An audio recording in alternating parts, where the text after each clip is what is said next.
The surgeon raised his hand. "Wait." Everything stopped. Not slowed, not hesitated. Stopped. Have you ever been in a moment where something feels wrong, but you don't know why yet? That was it. That exact feeling. But before we continue, please subscribe and turn on the notification bell for updates. 17-year-old Maya Bennett lay frozen on the operating table, staring up into blinding white lights that swallowed everything else. Her body felt heavy, distant, like it belonged to someone else. The anesthesia had started to creep in, dulling the edges of reality, but not enough to take her under. Not yet. She could still hear everything. The steady, rhythmic beep, beep, beep of the heart monitor, the faint rustle of gloves, the quiet breathing behind surgical masks. This was supposed to be routine. Well, not routine. Necessary. Urgent. Doctors had told her the condition in her abdomen was progressing faster than expected. Waiting wasn't an option anymore. Surgery had to happen now. And her mom, Diane Bennett, made sure of that. She had handled everything. Too fast, maybe. Too efficiently. Signed every form, answered every question, pushed every step forward like time was about to run out. At the time, it felt like love. Now, lying there, unable to move her fingers, unable to lift her head, it felt like something else. Because the surgeon hadn't just paused. He was staring. Not at Maya, at her mother. Dr. Elias Varn, a man known for precision and calm under pressure, stood completely still. His gloved hand hovered midair, as if time itself had paused with him. Why wasn't anyone saying anything? Why wasn't anyone moving? A nurse shifted slightly. The anesthesiologist glanced between them, but no one spoke. No one acted. Then, something even stranger happened. Maya's mom stepped forward, crossed the sterile boundary. That wasn't allowed. Everyone in that room knew it. "Don't start," Diane said. Her voice wasn't shaking. It wasn't panicked. It was controlled, deliberate. And that made it worse. The monitor's beeping sharpened, faster now. Maya's chest tightened. What was happening? Dr. Varn tilted his head slightly, studying Diane like he was seeing her clearly for the first time. Not as a worried parent, but as something else. Something that didn't belong in that room. Then, he asked a question that didn't make sense. Not here. Not now. "Do you have legal authority to stop this?" Legal authority? Why would that matter? Why would he even ask that?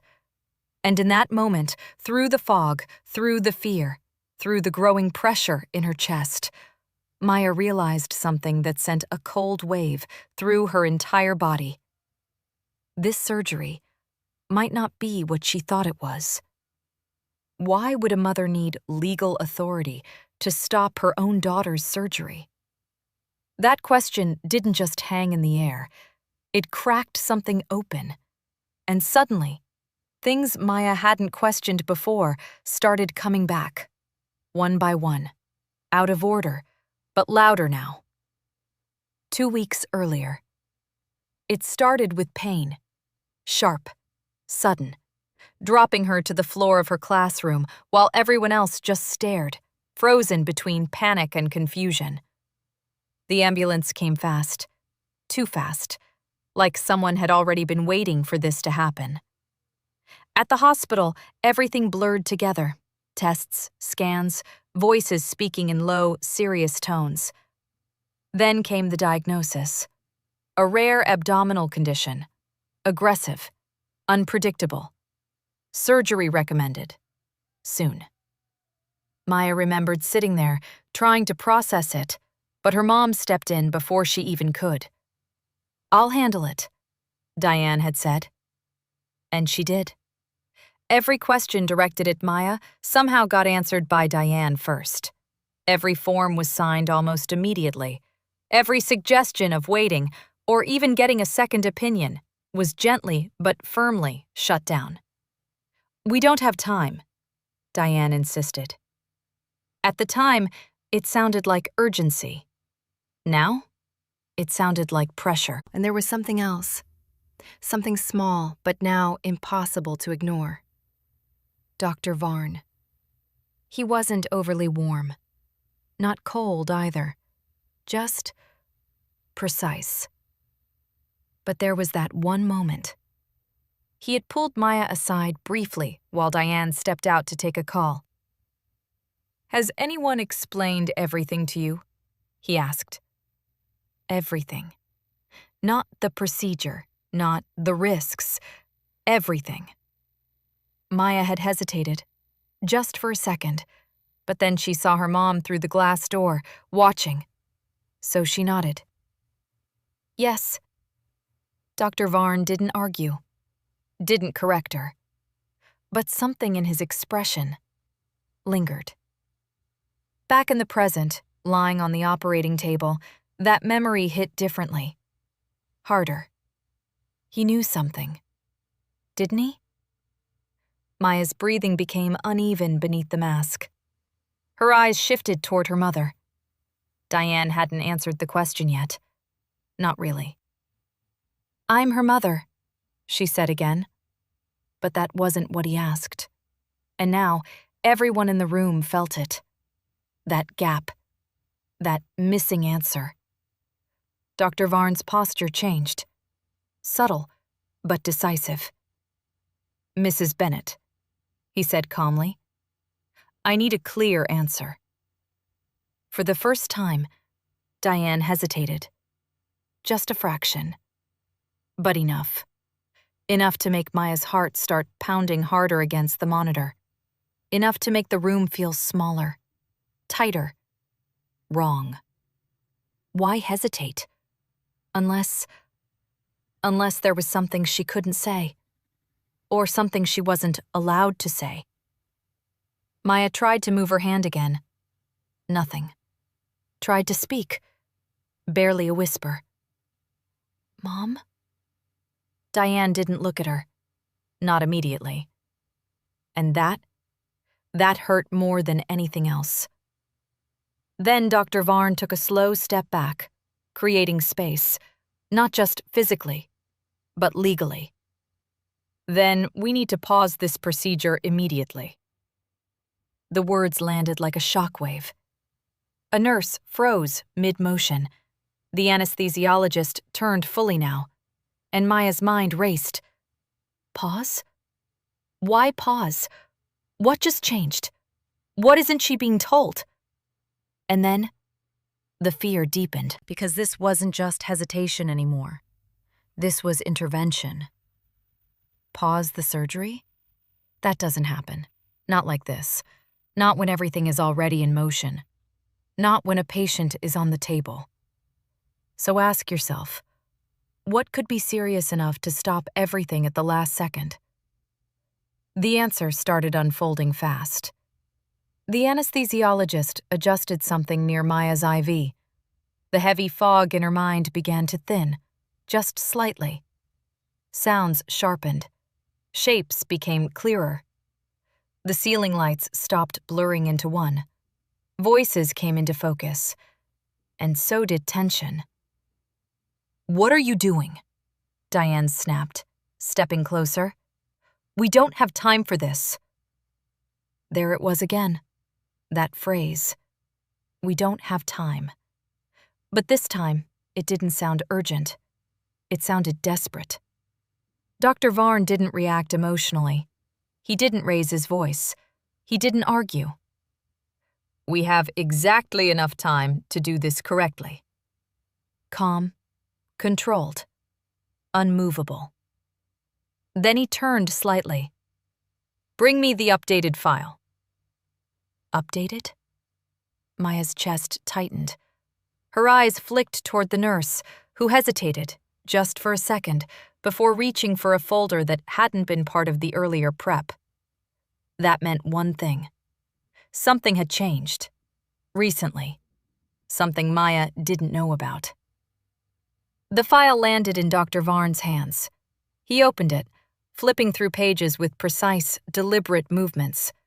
Then he stopped, looked up, directly at Diane. "Mrs. Bennett," he said. "This procedure was authorized under a medical proxy filed 3 days ago." Silence. Maya's heartbeat spiked. Proxy? What proxy? "I filed that," Diane said quickly. Too quickly. Her voice had lost its steadiness now. Dr. Varn nodded once. "Yes, you did." A pause. Long enough to feel uncomfortable. "After Maya turned 17. Another pause. "And without her informed consent." The words hit like a drop. Heavy. Cold. Maya's mind scrambled to catch up. 17. That mattered. That changed things. Didn't it? She hadn't signed anything like that. Had she? No. She would remember. Wouldn't she? "This is necessary," Diane insisted, her voice tightening. "She doesn't understand how serious this is." "That is not your decision to override," Dr. Varn cut in, still calm, but firmer now. "Not without proper legal grounds." The room shifted. No one was pretending anymore. This wasn't routine. This wasn't normal. This was something else entirely. Something that shouldn't have gotten this far. Maya's breathing quickened under the mask. Her thoughts spiraled. What exactly did her mom sign? What did it allow? What was about to happen to her? Dr. Varn slowly closed the file, but he didn't step away. If anything, he leaned deeper into it. "There's also something else," he said. And just like that, Diane went completely still. Not defensive, not reactive. Still, like she already knew what he was about to say. Maya felt it. That shift, that drop in the room's energy. The kind that comes right before something breaks open. Dr. Varn's eyes locked onto Diane, unblinking, unwavering. "This surgery," he said slowly, "isn't just about treating her condition, is it?" And in that moment, everything changed. The room didn't just go quiet. It collapsed into silence. The kind where even the machines feel like they're holding their breath. Maya could hear her own heartbeat now. Fast, uneven, too loud. Dr. Varn's question hung in the air, unanswered. "This surgery isn't just about treating her condition, is it?" Diane didn't respond, didn't argue, didn't deny it. And that silence, it said everything. Have you ever realized something is wrong before you even know what it is? That's where Maya was. Her thoughts raced, trying to catch up to a truth that was already unfolding without her. If this wasn't just surgery, then what was it? Dr. Varn didn't wait any longer. He turned the chart slightly, angling it so the anesthesiologist could see, then back toward Diane. "The scheduled procedure includes an additional operation," he said. Additional. The word echoed. Maya's stomach twisted, not from pain this time, but from something colder. Fear. No one told her about anything additional. No one even hinted. What additional operation?" Maya tried to say, but her voice barely made it past her lips. Weak, slurred, almost lost under the hum of machines. Still, Dr. Varn heard it. And he answered, clearly, directly. A tissue extraction. The words didn't land all at once. They sank in slowly, piece by piece. Extraction. From who? From her. Diane stepped forward again, urgency breaking through now. We agreed this was necessary. We, not Maya. Never Maya. Her vision blurred slightly at the edges. Her chest tightened. Her thoughts began to fracture. Why would they need tissue from her? For what? For who? Dr. Varn's expression changed, subtle but firm. Whatever uncertainty had been there before was gone now. The recipient is listed as a private patient under expedited transplant status. A beat. No one spoke. But something clicked. Not fully. Not clearly. But enough.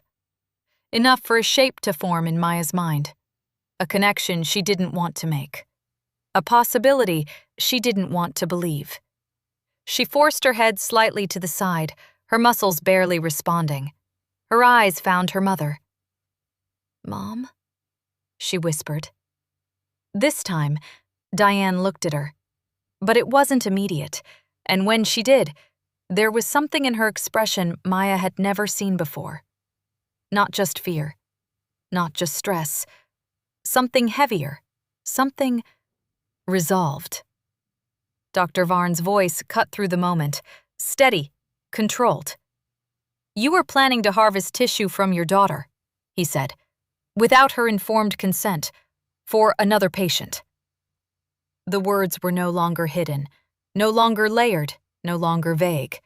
They were clear, sharp, final. And then, he delivered the last piece, the one that made everything fall into place. "Your husband." The world tilted, not physically, but internally, because suddenly, every rushed decision, every ignored question, every "we don't have time" made sense. And none of it felt like protection anymore. It felt like something else entirely. Everything clicked. Not slowly, not piece by piece, all at once. Like a lock finally giving in. Maya's father, Mark Bennett, was dying. That part had always been true. Months of hospital visits, quiet conversations behind closed doors, the tension at home that no one fully explained, but everyone felt. Organ failure, waiting lists, no matches. Until there was one possibility. Not a full transplant, something more complex, more experimental. A partial tissue extraction from a compatible donor. High risk, uncertain outcome. And most important, it required clear, informed consent from the donor. Consent Maya had never given. "She's his daughter," Diane said, her voice finally breaking. It would have saved him. There it was. Not hidden anymore. Not disguised as urgency or care. Just the truth. Dr. Varn didn't react emotionally. He didn't argue. He didn't raise his voice. He simply stated the boundary that had been crossed. "She is a minor with legal autonomy over invasive procedures of this nature. You cannot authorize this without her explicit consent." Maya felt something shift inside her. Not fear, not confusion, something heavier, something final. She turned her head slightly, her voice trembling but clearer now. "You were going to do this without telling me?" Diane looked at her, really looked this time. Tears in her eyes, breathing uneven. "I was trying to save our family." And maybe, in her mind, that was true.